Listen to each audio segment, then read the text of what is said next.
This channel does not promote any violent, harmful, or illegal activities. All content provided by this channel is meant for an educational purpose only. তৃণমূলকে হটানোর ডাক দিয়ে নতুন slogan বাঁধলেন প্রধানমন্ত্রী। দুর্নীতি থেকে অপশাসন তৃণমূল সরকারকে নিশানা করে দমদমের সভা থেকে বাংলায় বদলের একটা জোরালো ডাক দিলেন নরেন্দ্র মোদী। কৌশলে বাঙালি অস্মিতায় একটু শানও দিয়ে গেলেন তিনি। মোদীর আক্রমণের জবাব চড়াসড়েই আবার ফিরিয়ে দিল তৃণমূল কংগ্রেস শিবির।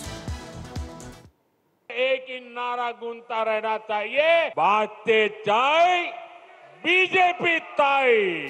বছর ঘুরলে বঙ্গ বিধানসভার হাই ভোল্টেজ নির্বাচন, এবার বাংলায় এসে দলের স্লোগান বেঁধে দিলেন প্রধানমন্ত্রী। পাল্টা কটাক্ষ ধেয়ে এলো তৃণমূলের দিক থেকেও। বাংলায় উনি যতবার আসবেন তৃণমূলের আসন সেই অনুপাতে বাড়বে। দমদমের সভায় দাঁড়িয়ে 2026-এ বাংলায় ক্ষমতা বদলের ডাক দিলেন প্রধানমন্ত্রী। टीएमसी जाएगी तभी असली बदलाव आएगा। टीएमसी जावे बीजेपी आसबे। टीएमसी के छोड़ाओ, बांग्ला के বাঁচাও। জবাব দিতে দেরি করেনি তৃণমূলও। আন্ডারলাইন করে রাখুন, রেকর্ড সংখ্যক বিধায়ক নিয়ে তৃণমূল কংগ্রেসের সরকার হবে, যেখানে চতুর্থবারের জন্য মুখ্যমন্ত্রী হবেন মমতা বন্দ্যোপাধ্যায়। বাংলা ভাষায় কথা বলায় ভিন রাজ্যে বাঙালি পরিযায়ী শ্রমিকরা আক্রান্ত হচ্ছেন, এই অভিযোগ তুলে বিজেপির গায়ে বাংলা বিদ্বেষী তকমা সেঁটে দেওয়ার কৌশল নিয়েছে তৃণমূল। এই ইস্যুকে সামনে রেখে জোর প্রচার চলছে। এই আবহেই বাংলায় এসে বাঙালি মনীষীদের নাম করে পশ্চিমবঙ্গবাসীর মন জয়ের চেষ্টা করলেন প্রধানমন্ত্রী। ये धरती पुनर्जागरण का केंद्र रही है। बीजेपी का कन्विक्शन है, बीजेपी मानती है, बीजेपी की श्रद्धा है, बांग्लार उदय तबेई विकसित भारतेर जय।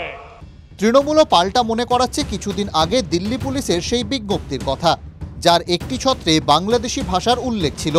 পরিযায়ী শ্রমিকদের ওপর হামলার অভিযোগে তপ্ত রাজনীতি সেই বিতর্কের মাত্রাকে কয়েক গুণ চড়িয়ে দেয়।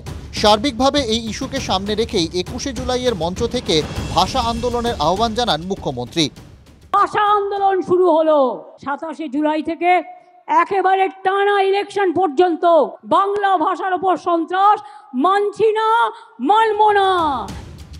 এদিন বাংলা ভাষার ধ্রুপদী মর্যাদার জন্য কেন্দ্রীয় সরকার কি করেছে সে কথা মনে করিয়ে কি তৃণমূলের বাঙালি আবেগ নির্ভর কৌশলকে ভোঁতা করতে চাইলেন প্রধানমন্ত্রী? ये हमारा सौभाग्य है कि हमें बांग्ला भाषा को क्लासिकल लैंग्वेज यानी शास्त्रीय भाषा का दर्जा देने का सौभाग्य मिला। বাংলা ভাষাকে আক্রমণ করে ব্যাকফুটে আছেন। ড্যামেজ কন্ট্রোলের জন্য ওই টেলিপ্রম্পটারে লিখে আনা বাংলা আর চোখে তাকিয়ে, মুখ এদিকে চোখের মনি এদিকে, পিছনে অমিত মালব্য যিনি বলেছেন বাংলা ভাষা কোনো ভাষা নয়, বাংলা ভাষা মানে বাংলাদেশি ভাষা। 2021-এর বিধানসভা নির্বাচনের আবহে বাঙালি বনাম বহিরাগত ভাষ্যকে সামনে রেখে ব্যাপক প্রচার চালিয়েছিল তৃণমূল। লাভ হয়েছিল ভোটে। 2026-এর ভোটেও কি সেই পরিবেশ তৈরি হচ্ছে? বাঙালি অস্মিতায় শান দিয়ে অবাঙালি ভাষ্যে ধার দিয়ে কি তৃণমূল চাইছে আরও একটা ভোট বৈতরণী পেরোতে? বিজেপি কি পারবে কাঁটা দিয়ে কাঁটা তুলতে? উত্তর দেবে সময়। Bureau report, TV9 Bangla.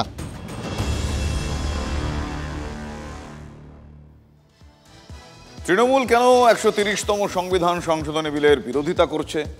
দমদমের সভা থেকে তার একটা ব্যাখ্যা প্রধানমন্ত্রী দিয়েছেন। নাম না করে পার্থ চট্টোপাধ্যায়, জ্যোতিপ্রিয় মল্লিকদের গ্রেফতারির প্রসঙ্গ তিনি তুললেন, নাম করলেন না। টেনে আনলেন অরবিন্দ কেজরিওয়ালের কথা। কড়া আইনের পক্ষে সওয়াল করে কার্যত মমতা বন্দ্যোপাধ্যায়কে এক প্রকার জবাবই দিলেন নরেন্দ্র মোদী।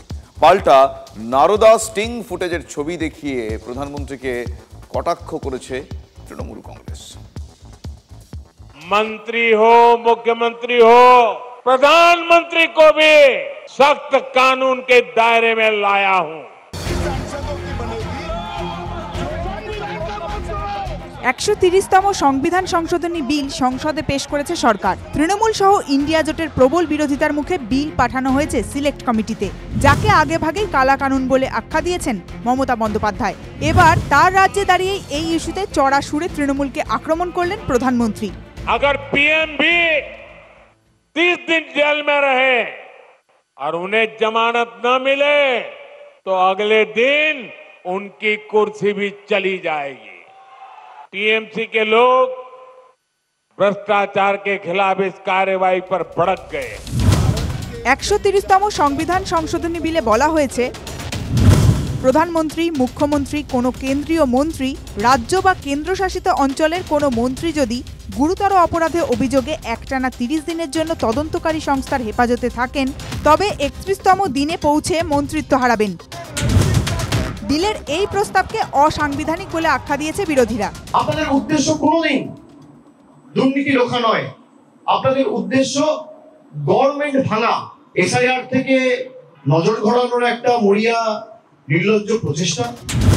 তৃণমূল কেন এই বিলের বিরোধিতা করছে, এদিন দমদমের সভা থেকে সেই ব্যাখ্যা দিয়েছেন প্রধানমন্ত্রী। टीएमसी के एक मंत्री टीचर्स घोटाले में आज तक जेल में है। शिक्षक भर्ती का गंभीर घोटाला, घर से नोटों का पहाड़ मिला, लेकिन तब भी कुर्सी छोड़ने को तैयार नहीं थे। टीएमसी के एक और मंत्री पर गरीबों का राशन लूटने का आरोप है। ये मंत्री भी जेल जाने के बाद कुर्सी छोड़ने को तैयार नहीं थे। প্রধানমন্ত্রীকে পাল্টা জবাব দিতে গিয়ে তৃণমূল হাতিয়ার করেছে নারদ স্টিং ফুটেজকে। সেই ফুটেজের অংশ সামনে এনে চাচাছোলা আক্রমণ শানিয়েছে তৃণমূল। যখন দুর্নীতি নিয়ে বলছেন তখন তার পাশে যিনি বসে আছেন তার বিরুদ্ধেই বিজেপি দুর্নীতির অভিযোগ এনেছে, তাকে গ্রেপ্তারের দাবি করেছে এবং তারপরে তিনি বিজেপিতে যোগ দিয়েছেন। কাঁচের ঘরে বসে ঢিল ছুঁড়ে গেলেন নরেন্দ্র মোদী। 2011 পর থেকে বাংলায় চিটফান্ড, নারদকাণ্ড, নিয়োগ দুর্নীতি, রেশন কেলেঙ্কারির মতো বড় বড় অভিযোগ সামনে এসেছে। গরু পাচার, কয়লা পাচারের মতো অভিযোগ সরাসরি বাংলার ভোট প্রচারে হাতিয়ার হয়েছে বিজেপি। নানান দুর্নীতির অভিযোগে জেল খেটেছেন শাসক দলের নেতা, বিধায়ক, সাংসদ ও মন্ত্রীরা। তবে এই সব সত্ত্বেও দুর্নীতির এজেন্ডায় ক্ষমতা থেকে সরানো যায়নি তৃণমূলকে। তাই নতুন করে দুর্নীতি ইস্যু 26-এ বিজেপির লক্ষ্য পূরণ করতে পারবে কিনা সে সংশয় থেকেই যাচ্ছে।